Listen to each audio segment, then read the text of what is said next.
I'm not sure he's going to be a dominating NBA player. I don't give a damn about how this kid in Europe looks. He doesn't pop athletically. He's slower than rush hour traffic. He doesn't look special to me. Luka Doncic was not only the most accomplished teenage player to ever come from Europe, he was the most accomplished teenager in basketball history. So how was he not selected first overall in the 2018 NBA draft? And why did 4 teams pass on Luka? We'll dive deep into Luka's basketball upbringing and his super successful career in Europe, mock some of the haters who doubted Doncic, and try to get into the minds of 4 GMs who didn't draft him. 16 minutes. That's how long an 8-year-old Luka played in his first ever basketball game, before his coach pulled him out simply because he saw that Luka was too good for these kids. He immediately put Doncic on a team with 12-year-olds, and it didn't take him long to be the best player on that team. At the age of 13, Luka moved to Spain to Real Madrid's youth academy, where he became MVP in every major tournament. In 2015, at the age of 16, he made his debut for the senior team and became the youngest player in club history. But Luka wasn't just some talented kid with his name on the roster and no playing time. In 2016, Doncic became a regular part of the rotation, and in 2017,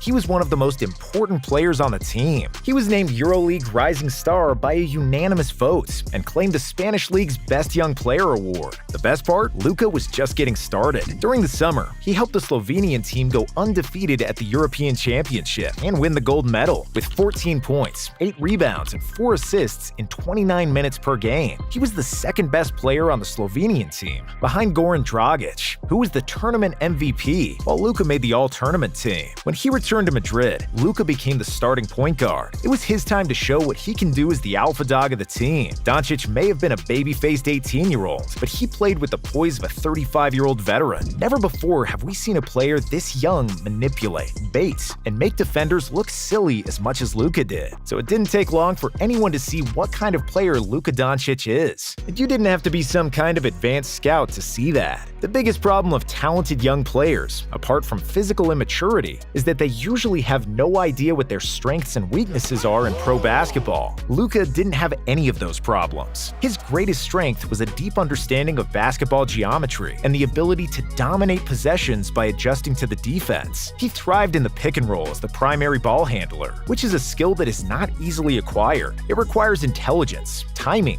body strength, and a solid shot. Doncic had it all. If the passing lanes to his teammates were closed, he had the ability to finish the possession himself. If the defense closes the driving lanes, Luka would find his teammates with surgical precision. The young Slovenian mastered his footwork and became a great scorer from mid-range, and due to his size and ball handling, he could exploit one-on-one matchups. It's an unfathomable mystery how at such a young age, he could manipulate the defense, be a triple threat, and be cool in the clutch. Most players his age would step aside in favor of more experienced players, but whenever the game was on the line, the ball was in Luka's hands. And unlike most primary ball handlers, Doncic is a big dude. Although he's not exactly speedy, due to his big body and enormous wingspan, on a 6'7" frame, he has an exceptional ability to absorb contact. Thanks to his size, he can play with his back to the basket, easily keep the defenders on his hip, and bounce them around as he pleases. In 2018, Doncic won the EuroLeague MVP award, being its youngest winner. He averaged 16 points, 5 rebounds, and 4 assists per game over 33 EuroLeague games. After he led Real Madrid to the victory and EuroLeague title, Luka was subsequently named Final Four MVP and was voted to the EuroLeague All-Decade team. He then did the same thing in the Spanish League, winning his 3rd national championship with Real Madrid and claiming the league MVP.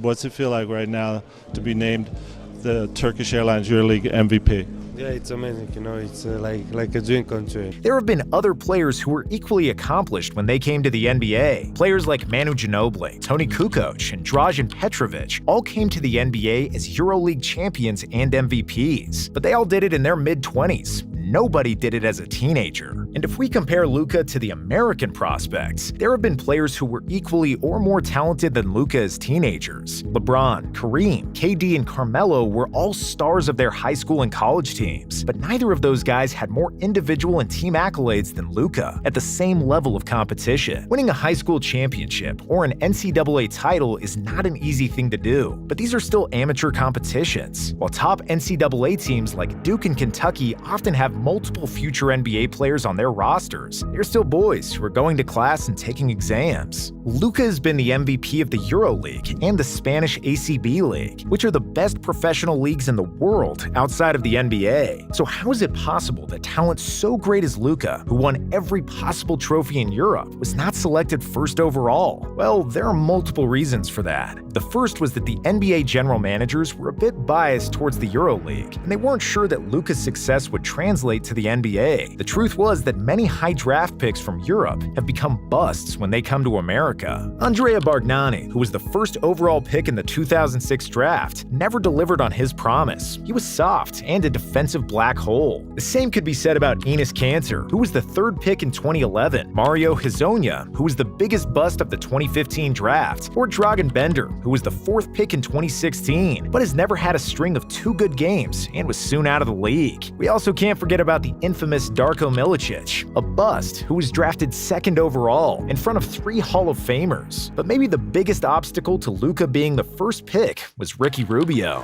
Ricky was also a teenage star in the Spanish League and had won trophies in the EuroLeague and with the Spanish national team before moving to the NBA. But even though Ricky could never be called a bust, he never looked anything close to a superstar in the NBA, never averaging more than 13 points per game. And the third biggest concern about Luka came down to his body. Even though Doncic was a big guard, he was not going to beat a lot of people in a foot race, and will not ever participate in a dunk contest with his mediocre vertical jump. Though NBA GMs and analysts might have forgotten that Larry Bird wasn't exactly athletic, and that Magic Johnson had poor lateral speed and a few-inch vertical jump. Great players like Steve Nash, John Stockton, and Dirk Nowitzki couldn't jump over a puddle of water, and they are still some of the greatest to ever do it. But when you're coming from Europe, that's the kind of scrutiny you're going to be exposed to. It just comes with the territory. However, your place in the draft is not determined just by your skill and where you come from. It's also determined by the level of competition, and the 2018 draft class might have been the best class of the last decade. You have to take DeAndre Ayton with the #1 overall pick. DeAndre Ayton was a physical beast in college, a 7-footer with incredible coordination, exceptional speed in transition, and soft shooting touch. Before the draft, Ayton was projected to be the next Joel Embiid. Then there was Marvin Bagley, a left-handed big man with incredible athleticism and the graciousness of a figure skater. At Duke, Bagley was fluid, slippery, with a perfect finish in transition and around the basket. Michael Porter promised a ton of upside as a versatile 6'10" shooter who draws 1 billion fouls, and was supposed to be the next coming of Kevin Durant. Mohamed Bamba was projected to be the greatest defender in the class, a gigantic center with a nearly 8-foot wingspan, and he looked like he could be the best blocker of all time, despite doing his best to mimic a tree on offense. Jaren Jackson Jr. was also rated extremely high, as a rare combo big man who can block shots and shoot threes equally well. And let's not forget Trae Young, who led the NCAA in points and assists, was also projected to go high. And there were plenty of other quality players in this class who are now killing it in the NBA, namely Shai Gilgeous-Alexander, Jalen Brunson, Michael and Miles Bridges, and Robert Williams. Another factor that also comes into play with drafting new players is roster fit and who you already have on the team. The Phoenix Suns had the first overall pick. The Phoenix Suns select DeAndre Ayton. So when they selected DeAndre Ayton, nobody was surprised. The Suns already had Devin Booker, and they wanted to pair him with a versatile big man, and not another ball-dominant guard. Even in retrospect, their choice was reasonable, because Ayton had the best physical attributes of any player in the draft. He fits their needs, and out of all the top prospects, he had the least chance to become a bust. The Sacramento Kings had the second pick, and this is where it got interesting. The Kings GM was Vlade Divac, a Serbian big man who knew Luka and his father personally, and someone who knew everything about European basketball. Because Divac was also a non-athletic player who became an all-star based on his basketball IQ and feel for the game, we knew that he wouldn't undermine Luka based on his physical attributes. And just when we all expected Luka to go to Sacramento, Adam Silver announced that the Kings would select Marvin Bagley.